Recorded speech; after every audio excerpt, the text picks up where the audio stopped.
Hello, this is Wicked Shrapnel, and today I'm going to be comparing the new MacBook Pro 13-inch against the new MacBook, which is 12-inch.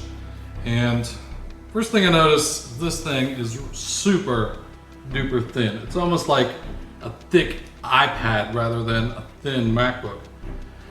So super small, and one thing I noticed is it's kind of hard, like when you open up the lids on the MacBook has enough substantial mass in the lower portion of it that lifting up the lid is no big deal. On this one, you kind of gotta, you can like end up picking up the whole thing. So I don't know if that's a huge negative point, but that's just something I noticed. It's kind of awkward opening it sometimes. And first thing I'll do is we'll do a little startup test. See, I did this in the last one, and I did the MacBook Air versus the MacBook Pro. This is back in 2011, and the MacBook Air kicked the Pro's butt. So let's try it here. 1, 2, 3. And almost instantly booting up. Big improvements in the boot up speeds over the years. We get to the login screen real fast, and then it does another little initial loading of the desktop. So here we go, and both of them have Retina displays. Both of them look beautiful, and both of these have 256 gigabyte PCIe SSD, which PCIe is much faster than the old SATA style connections. And the fastest that the SATA style could go was 550 megabits per second. And that's no limitation of the chips or anything that are on the drives. It was a limitation of the SATA bus. So now they're using PCIe, which means much faster. So I have a little utility they use to test disk speed. The Blackmagic disk speed test, just to show you how fast it goes. And I'll start it on both of them. Same application, they're both running the same test here. And the MacBook Pro consistently gets between like 1100 and 1200 megabits per second on the write and on the reads. That's very fast. So 1.1 gigs, 1.2 gigs. And on the MacBook, I'm getting 151 megabytes on the write, 420 on the read, and there we have 720 megabytes read, 334 write. So even though they're both using like PCI Express connections, this one is using an Intel, what is the name? I'll find the exact name of the processor. So this has the Intel Core M, a 1.1 gigahertz Intel Core M, and 8 gigabytes of memory. And it's using the Intel HD Graphics 5300 with 1,536 megabytes of video RAM. And this is running the Intel Core i5, 2.7 gigahertz. So it could be the processor. There's more lanes available on the Intel Core i5. I'm not sure why it's getting much better read and write speeds when they're supposed to both be using the same kind of SSD technology. Maybe there is some slight differences, but the Pro definitely wins in the read and write. And you can also see some other benefits. Let me open up YouTube. Okay, I've got the same video queued up on both of these, 4K resolution, and we'll hit play at the same time. 1, 2, 3.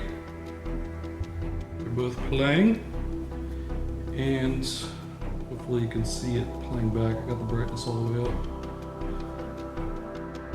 But definitely a lot more stuttering on the MacBook. MacBook Pro has some slight stuttering. This is going over Wi-Fi, but it is playing much better than the MacBook. The MacBook freezes like every second, and my Wi-Fi connection can handle both streams at the same time. I have like 300 megabits down, so plenty of bandwidth. So it's not a bandwidth issue, it's more of a CPU issue. And the i5 is kind of pushing it, playing 4K. There, it froze up and stuttered there. So there were some glitches that caused the fan to kick on. There's another thing to mention. There is a fan on this one and there's no fan on the MacBook. So you might be able to hear fan kicking on as the CPU's trying to chug through some 4K video. And over here, things aren't going so well. As far as appearances go, I do like that the new color scheme of the MacBook. I like the space gray. It is very sexy. I wish the MacBook Pro came in space gray. It's very cool. But overall, I think that the MacBook Pro is a better deal, especially when you could get the MacBook Pro at the same price as the MacBook. So you'd have to get the smaller SSD. You can get 128 gigabyte SSD for $12.99, whereas you get the 256 gigabyte SSD for $12.99 with the MacBook. But as we've seen, the read and write performance is like double, triple what the performance is of the MacBook. And for an extra $200, you can bump it up and get the 256 gigabyte SSD. And another important comparison is the ports, or the lack of ports on the MacBook side, where it only has a USB-C connector, which is really used nowhere else in the industry. Kind of a controversial move on Apple to go to that connector, but it is USB 3.1, and it also has a headphone jack on the other side, and there you can see the two little microphone holes.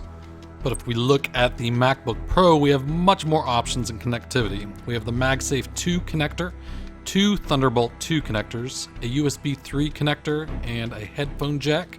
And then on the other side, we have an SDXC card slot, SD card reader, an HDMI, so you can connect a second monitor if you wish, and another USB 3 port. So on the connectivity, the MacBook Pro definitely wins in this category.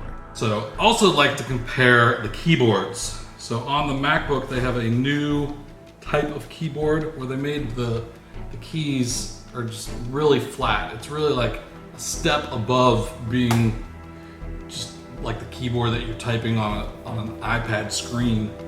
So when you type down, there's really not much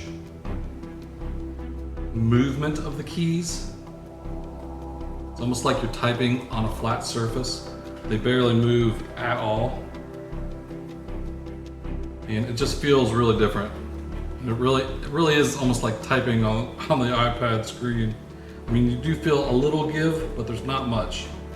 And the touchpad, they made a new touchpad that has like no moving parts, but I swear it feels like it moves. There's a haptic feedback motor under there that like makes a clicking sound. And it really does feel like it's moving. Although I can't see it moving. They say it doesn't move, but it feels like it's moving. And I believe that the iPad, or not the iPad, the MacBook Pro has the same kind of haptic feedback thing under the touchpad. But they both feel really good. Compared to the old touchpad, I really don't notice much of a difference. Feels good. And there's force feedback, so if you push even harder, there's an additional click. Before you can click down and to do something, and now there's an additional depth. If you push harder, there's another click that'll give you other options. So there's a click, and there's the deep click. Deep click brings up another options, which I haven't quite figured out all the different options that the deep clicking will get you, but it's there to be utilized. And as for battery life, the MacBook is going to get you about 10 hours of battery life, and the MacBook Pro is going to get you about 11 hours of battery life. So pretty close there. I think that the selling point of the MacBook is really the ultra portability of it. I mean, it's like a little bit larger iPad, and it's going to be super portable. It's super light, although the MacBook Pro has come a long way as far as slimness goes, and it's not a super huge difference. I guess the MacBook is about the size of the MacBook Pro's bottom half without the screen on it. And if you look at the dimensions this way without scratching it, it's about how much bigger the MacBook Pro is than the MacBook. And the MacBook is really almost like a netbook, whereas the MacBook Pro is a laptop. So you can actually do video editing and more higher CPU intensive tasks. So if you plan on doing anything besides like browsing the web, or like you travel a lot and you want something just really small that you can take and like read a book or watch a movie or something, then maybe the MacBook is right for you. But as we saw, even just watching like high resolution YouTube videos, the MacBook Pro is going to do a better job. You can get it at the same price.